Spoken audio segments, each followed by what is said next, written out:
Well, it's 4 o'clock on Sunday night, and I thought I might as well go ahead and upload chapter 20 and be able to start off tomorrow. We got a few things going on here at the house tomorrow with getting a price on a new furnace, and the daughter's coming to spend a couple of days with us. And we're going to measure for a new front door. Really excited about that. But so what? Okay, Uncommon Gift, Chapter 20. Another weekend had come and gone, and it didn't seem like anyone got much rest with all of the activities going on. But everyone was having a great time. But they did know that at some point they were going to need some rest. Bill Mason won the city insurance contract, and that was a really big financial deal for the family, as it was for 3 years with a mutual option for 3 more if all went well. The city meetings were pretty secret, but the vote was unanimous. The city council president had called on late Sunday afternoon and told Bill that they would like to see him early Monday morning in the mayor's office, if that was okay. Of course, it was. They would sign the papers then. Bobby did a little more practicing for about 30 minutes after supper and decided to give Diane a call. She asked if he could come over and help get her recordings to sound a little better, so Bobby went right over. Bobby rang the front doorbell and Mrs. Davis opened the door. "Hello, Mrs. Davis," said Bobby. "Diane wanted me to come over," he added. "She's up in her room trying to get her recordings to be better. Her dad let her take the cassette deck up to her room and practice in private more," she added. "Go on up," she motioned. Bobby headed to the stairs at the far right of the house and found Diane at the top of the stairs waiting. "Thanks for coming over," Diane said with a smile. "Dad had given me his recorder, but I'm not doing something right," she admitted. "Let's take a look," said Bobby. He put the 1/4-inch balins on the mic cables that made the right match for the inputs on the front of the cassette deck, and then plugged them in, and then plugged the other ends into the mics on her stand. He placed them at 90-degree angles with the front capsules crossing on top of each other, one over the top, and then he put them on the stands with the mics at her shoulder height and then moved them away from her about 3 feet. He turned the recorder on and asked her to start playing so he could set the levels just right, which she did.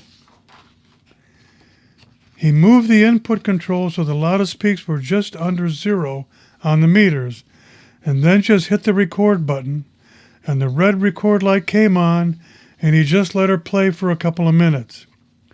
He waved his hand to get her attention to stop, rewound the tape, and hit play. He put on her headphones and listened, and it sounded just fine. He then took them off and gave them to Diane to put on. Now she liked what she heard, and a smile creeped onto her face. She gave Bobby a thumbs up. Bobby hit stop on the recorder, and Diane took off the headphones. "Thanks for fixing this for me," said Diane. "I don't know much about any of this recording stuff," she admitted. "That's okay," said Bobby. "This is more boy stuff anyway," he added.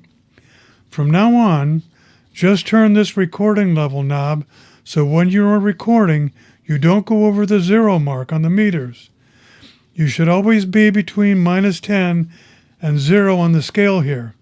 "Okay, I can do that," said Diane. "That's easy enough." "When you are done recording, just remember to rewind the tape so you can play back what you just recorded. Just remember the numbers on this little counter so you'll know where you started. If you rewind the tape all the way, hit this little button and you will turn the counter numbers all to 3 zeros and you can start again.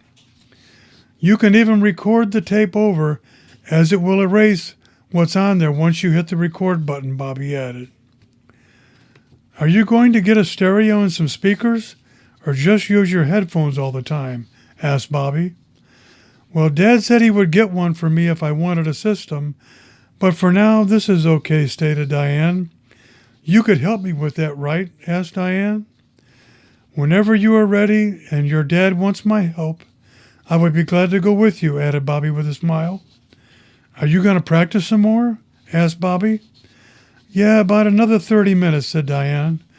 "I did not do much with all that has been going on at my grandparents', and we were at their house most of Saturday," she added.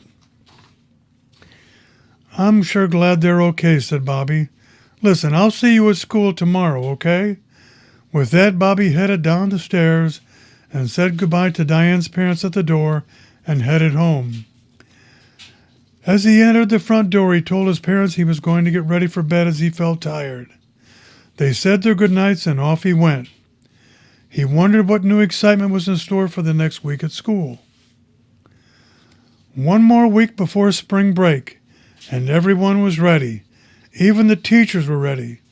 But Mr. Taylor had to keep reminding his kids to stay focused on the end of the year band concert, and he was going to remind them every day to please practice while off.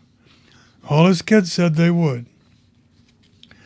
Mark Malone called Mary Mason on Monday to tell Bobby that he had to meet with the dean of students right after school, but he had another clarinet student who was willing to work with Bobby right after school, Janice Jones, who was a junior at Cornwell. Mark said she was an excellent player and wanted to be a music teacher when she graduated. Bobby's mom called the school to get Bobby the info so he could just keep his schedule of the music lesson intact. Something new every day, she thought. Bobby found Janice very nice and helpful, and getting Bobby to get a slightly nicer tone in his upper registers. She also got him to try a number 3 reed, which also seems to help. She asked him to try it the rest of the week and see what he thought from listening to his recordings. She said many adult players move up to a number 4 reed as they get older and play higher in the octaves. She thought Bobby was doing quite well for someone who had a long layoff from playing. Bobby thanked her for the tip and for filling in with Mark, as he did not want to miss any lessons for sure. He asked her if when Mark was not available, if she would work with him, and she agreed she would be glad to do it.